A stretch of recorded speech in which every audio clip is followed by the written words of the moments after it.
I've been asked to share this update about the International Health Regulations, the WHO, which is going to be ratified on the 19th of July. So, depending on when you're watching this, will determine how many days that are left.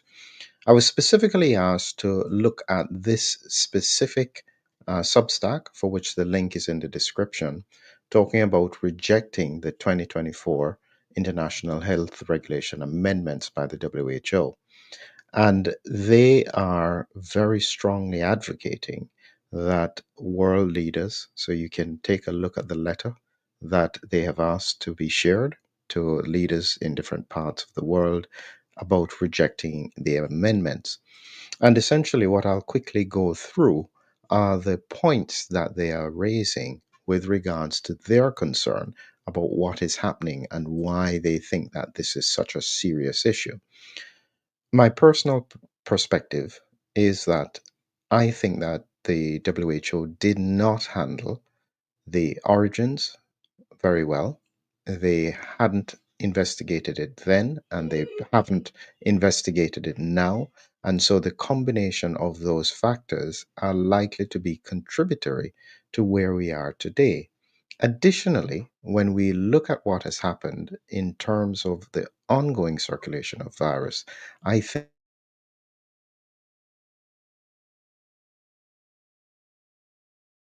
step up, not necessarily get more powers, which is what they're advocating for. This is the challenge that we're facing today. So here is the amendment, so to speak, the top 10 reasons why they're trying to reject these amendments. And one of them, in number two, is that the Director General of the WHO would be empowered to declare a pandemic emergency based solely on his determination with no checks or balances. And so, yes, you can see that that in itself, in an environment that has become politicized, meaning that there's a lot of politics involved, decisions are not always just based on the health of the population. In that kind of scenario, one of the concerns that has been raised is that you can therefore declare climate change a health emergency, and so therefore force through changes in countries across the world that may not necessarily be within the remit of control or by the different political parties that people had voted for. So these are big concerns and not easy ones to address. It's important to note that we do require some cooperation and collaboration between countries across the world, as we saw with regards to the pandemic. But my view is that the checks and balances haven't yet been done, and we haven't had a good assessment as to what decisions were made and whether or not these were actually in the interest of the populations. So they had pointed out in three, there's an aim to increase domestic funding, but how much is that depending on the countries that are involved?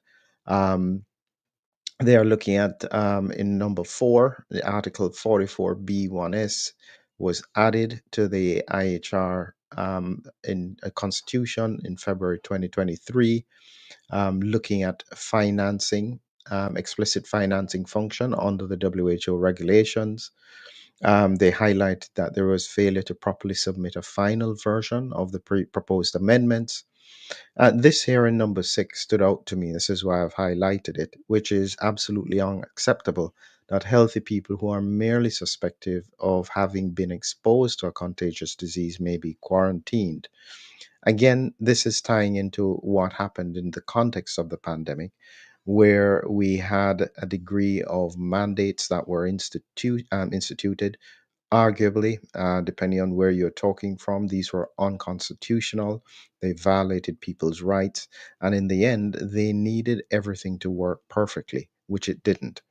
We are now in a situation where we have ongoing high circulation of new variants of viruses. It seems that population immunity may have been damaged.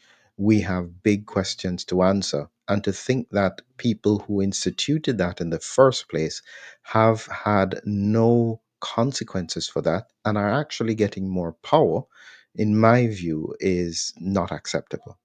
And so when we think about this, it's not so much the details, because we do have the situation where if you had a very serious virus that was spreading, say the Nipah virus, where you needed urgent collaboration, didn't have time, there may be some indication for doing some of these things in terms of quarantine if somebody was obviously infected. However, in an environment where there have been failure of checks and balances, having this kind of system in place, I think is dangerous. And so, on balance, and I've shown you the link for you to be able to look at, you can read it for yourself and make your own mind up. This is by James Roguski, and he goes in detail explaining all of the points that he says. You only have a few days, because that's about 6 days from now. And it's difficult to know if anything can be changed or what are the points that need to be raised to different governmental bodies in order to protect the integrity of the population. So, as I said, I am just giving you this update, which had been shared with me today. I wasn't aware of the timeline, and I thought that I wanted to keep you updated with regards to what was going on so that you have a chance to reflect on what is happening. And if you have the ability to raise your voice, then please consider doing so. Have a great evening.